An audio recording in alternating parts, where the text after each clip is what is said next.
Yeah, I certainly do that. Obviously, there's a strong difference of opinion between the HSE and the service provider, and I do have a concern, Chair, about whether or not this Deloitte report could be classed as independent.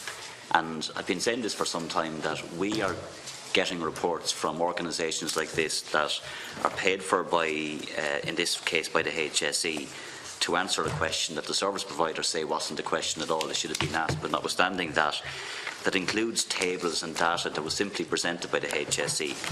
My understanding is there was also a slimmed down version of this that was a draft that got lost in the ether somewhere, and what happens is, and it's very similar to what was being requested of us when we were doing reports, is that there's a draft report done, it has to go to the person who is the payer, they have an influence, they have a say, there's drafts going over and back, and the final product ends up, in my view, not truly independent, but yet it's presented to us as here's the independent analysis, and how independent is it really? So I want, obviously, the HSE to come back in, because I think it all arises from comments made by Mr Healy of the HSE, who actually hasn't been here, was the one who made the comment originally about the costs, and needs to be before us.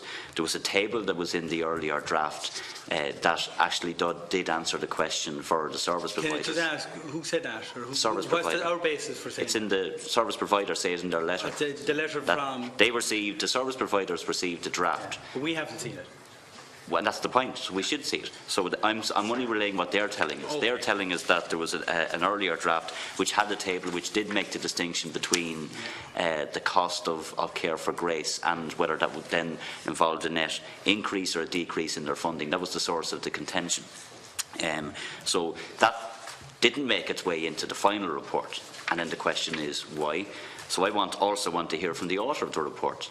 The author of the report needs to come before the committee, because this chimes very much with a point I was making about the third level sector, where these type of organisations are being asked to come in and do so-called independent reports.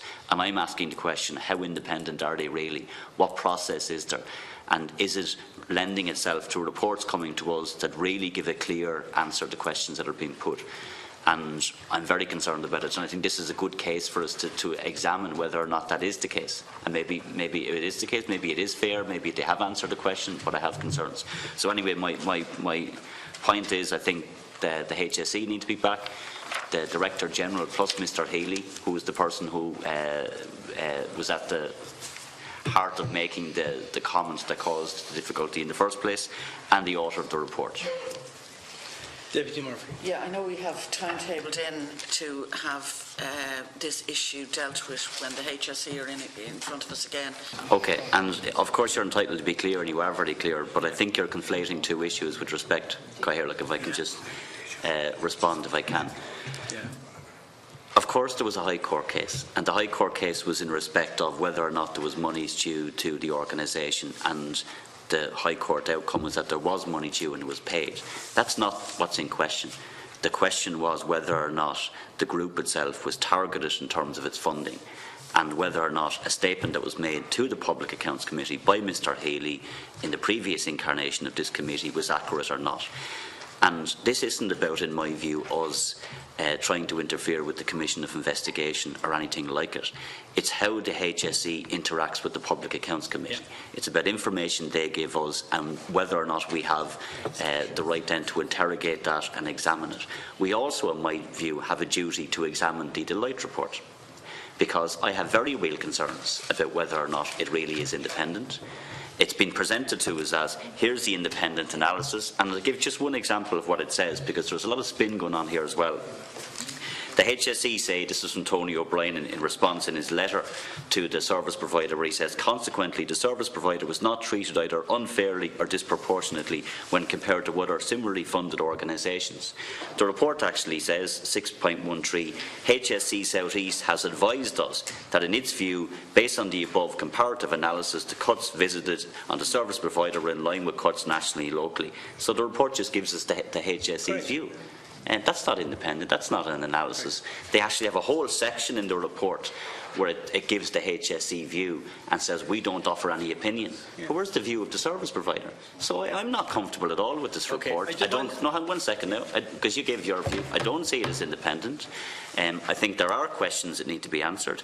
They're about how the HSE interact with this committee in terms of evidence that they give, whether it's accurate or not, and we have to hold them to account if we believe it isn't accurate, and there is every indication that it was inaccurate, so we have a responsibility to follow it up, and we can't just bookend it and say, that's it now, there's a commission of investigation which deals with all sorts of other issues, and may not deal with the issues that we're dealing with.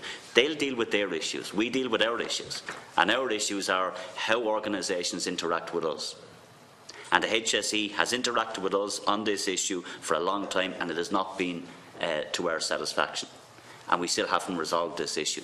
And with respect to the High Court, I don't believe that the service providers had to put that in the letter, because they were dealing with specifically what was said at a PAC meeting, and then what subsequently happened, and then what's in the report. They've dealt with that because nobody is contesting now whether or not the 600,000 was due.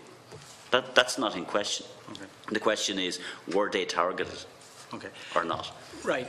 I'm not going to have the Public Accounts Committee referred to as a Commission of Investigation established by the Oireachtas that in some way we are trespassing on their work. I want to just clear the lines of demarcation, and then I also want to make sure we're not treading over an agreement that the High Court has said. So what I'm asking is that we get our Parliamentary Legal Advisor to give a clear guideline in relation to the issues that it's safe for us to discuss with the HSE when they're coming in a couple of weeks' time.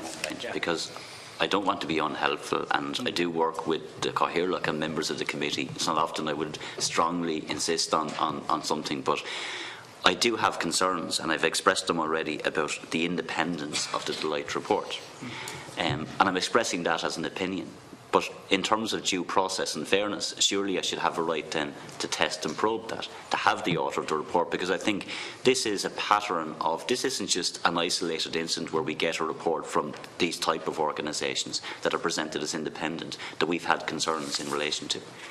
I have a concern in relation to process, and I'm asking, is that within the remit of the Public Accounts Committee to examine whether or not reports like this, because the report was presented to us as well. We asked for it, we were waiting for this report for God knows how long. It took us months of delays before we got it. We now have it, and we're just to accept it. That's it. We have a counter opinion from the whistleblowers who completely disagree with the report. I've read the report. I have huge concerns in relation to information that was gone over and back, and it simply says, as I've already put on the record, it gives the HSE's position. And that's all it does. Okay, I think we can all agree. I'm not happy with that. Okay, I think every one of us will agree here now that the HSE commissioned this report, the HSE set the terms of reference, the HSE approved all the draft, the HSE inserted a lot of their own views into the draft, and the HSE paid for the report. So we don't accept for us independent. We don't accept. I'm saying the PAC, I think, can unanimously agree this is not an independent report. It's a document procured by the HSE from Deloitte at their request. And the HSE may choose to use that word, but no reasonable person can use that word. And I think we're agreed at it. And my point is, can we make a statement like that and then not, in terms of due process, examine whether that is the case or not? That's what the point is. I'm just saying we have to be conscious. The service provider has gone to the High Court on this as well. Despite all the issues, they have actually settled their issue. But what you say is, and I do want to read one paragraph in relation to the executive summary. They say, Deloitte say, we remind you, this is to the HSE, of our letter of engagement, particularly in relation to confidentiality. These preclude you, the HSE, from disclosing this report to any third party without our prior written consent. So in other words, if you want to contact Deloitte, we have to do it through the HSE, who are the people who commissioned the report. We have no linkage to Deloitte directly on this. That's all I'm saying. So what I'm going to ask is, can people give kind of targeted information of where we want to go with that meeting, and I will seek the advice of the Parliamentary Legal Advisor, such that we don't trespass across a High Court agreement, and we don't trespass across a commission that's doing the work. we've our job to do, but once we don't trespass in those 2 areas, I think that's fair and reasonable. I don't want to be in a conflict, or the PAC to be in a conflict with an independent commissioner established by the Oireachtas that we're trespassing on their work. So we'll ask the... You're perfectly right, very careful.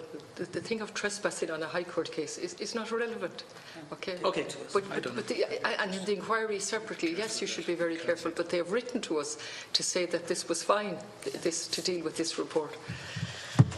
And just to be fair to Delight, Delight, I understand from the whistleblower that they had confidence in Delight. They found that they were dealing with them on a professional basis. It was as the process went on as to what was included and not included. Just to be fair to them who wrote the report, it was the process that was dictated by the health executive as the time went on. Exactly. Just to be factual as well, the service providers didn't go to the High Court. Grace went to the High Court. That's the whole point. Okay. Grace went to the High Court. The service providers element of it was one part of what was heard. They didn't go to the High Court. And I do want